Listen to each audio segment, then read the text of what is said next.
5916 major Syed এমনি জিয়াউল হক,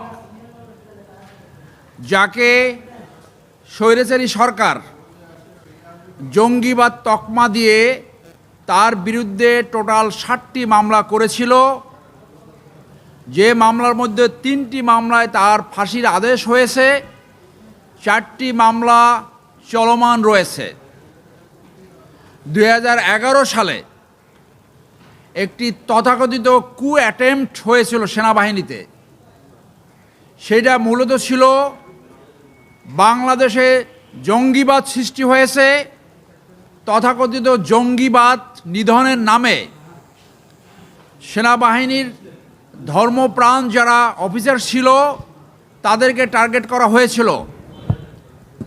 রয়ের বুদ্ধিতে আওয়ামী লীগ সরকার তৎকালীন একটি পলিসি নিয়েছিল, এইটা জনগণের সামনে দেখানো যে বাংলাদেশে যদি আওয়ামী লীগ সরকার না থাকে তাহলে জঙ্গিবাদ মাথাচাড়া দিয়ে উঠবে, জঙ্গিবাদ বাংলাদেশকে গ্রাস করবে। সেইটার টার্গেট বানানো হয়েছিল মেজর সৈয়দ জিয়াউল হককে। জিয়াউল হক অত্যন্ত ব্রিলিয়ান্ট অফিসার, কোর্সের বেস্ট ক্যাডেট, সিলেট ক্যাডেট কলেজের ছাত্র ছিল। মিলিটারি ট্রেনিংয়ে সে সোর্ড অফ অনার পেয়েছে। যারা অলরাউন্ড ব্রিলিয়ান্ট তারাই সোর্ড অফ অনার পেয়ে থাকে। এই অফিসার ধর্মপ্রাণ এবং দেশপ্রেমিক ছিলেন।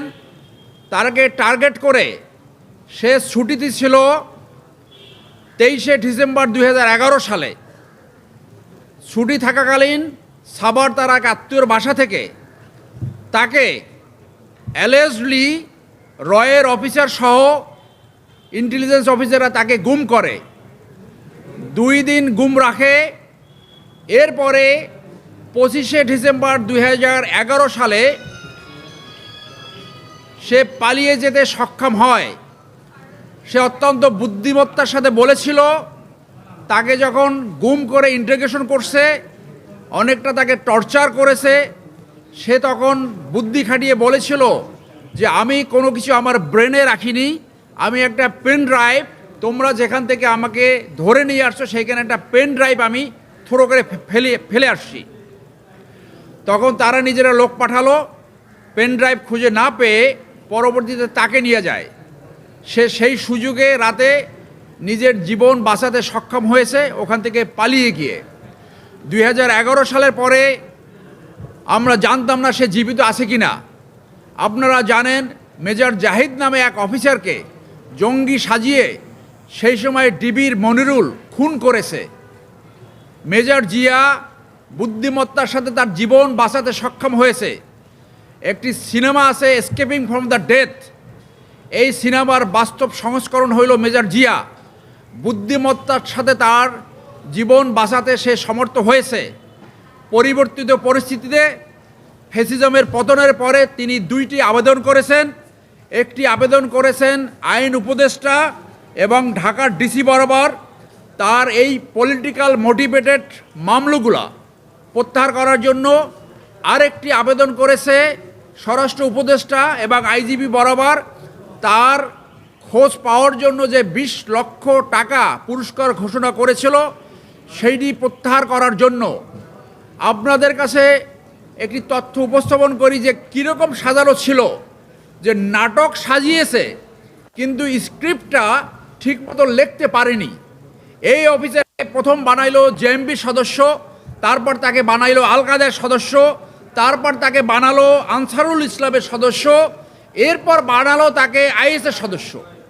তারপর তার বিরুদ্ধে অভিযোগ আনলো যে হোলি আর্টিজানে যে আক্রমণ হয়েছিল, যে ঘটনা ঘটেছিল, সেইটাও সে নাকি নেতৃত্ব দিয়েছে। সো জঙ্গি নাটকটা খুব খুব পুয়ারভাবে, অত্যন্ত অগভীরভাবে সেটা করেছে, যার জন্য এই মামলাগুলো যে মিথ্যা সেইটা তাদের এই ঘটনাই প্রমাণ পায়। আপনারা জানেন যে কল্যাণপুরে জাহাজবাড়িতে একটি ঘটনা ঘটেছিল, যাদেরকে সেখানে হত্যা করা হয়েছিল তাদেরকে 1 থেকে 2 মাস, কাকুকে 6 মাস আগে গ্রেপ্তার করা হয়েছিল। এইটা এখন পত্রিকায় আরও পরিষ্কারভাবে আসছে। এই মামলাগুলো পুরোটাই পলিটিক্যাল মোটিভেটেড মিথ্যা এবং জঙ্গি নাটকের অংশ। আপনাদের মাধ্যমে আমি কনসার্ন মিনিস্ট্রিকে আবেদন জানাবো তার এই মামলা অতি দ্রুত প্রত্যাহার করে তাকে মুক্ত জীবনে ফেরত এসে তার পরিবারের সাথে মিলিত হওয়ার সুযোগ করে দিতে। পলিটিক্যাল মামলা প্রত্যাহারের জন্য কমিটি হয়েছে, সেই কমিটি তার এই আবেদন বিবেচনায় নেবে বলে আমরা আশা করি। জি, সরকার প্রত্যাহার করতে পারে, যেহেতু পলিটিক্যাল মামলা, সেই মামলা আপনার স্বরাষ্ট্র মন্ত্রণালয়ের এখতিয়ার রয়েছে এরা প্রত্যাহার করার। সেটা তিনি সিদ্ধান্ত নেবে। এই মন্ত্রণালয় তার আবেদনের প্রেক্ষিতে কি সিদ্ধান্ত নেয় সেইটা আমরা দেখব, তারপরে তিনি সিদ্ধান্ত নেবেন তিনি কি করবেন।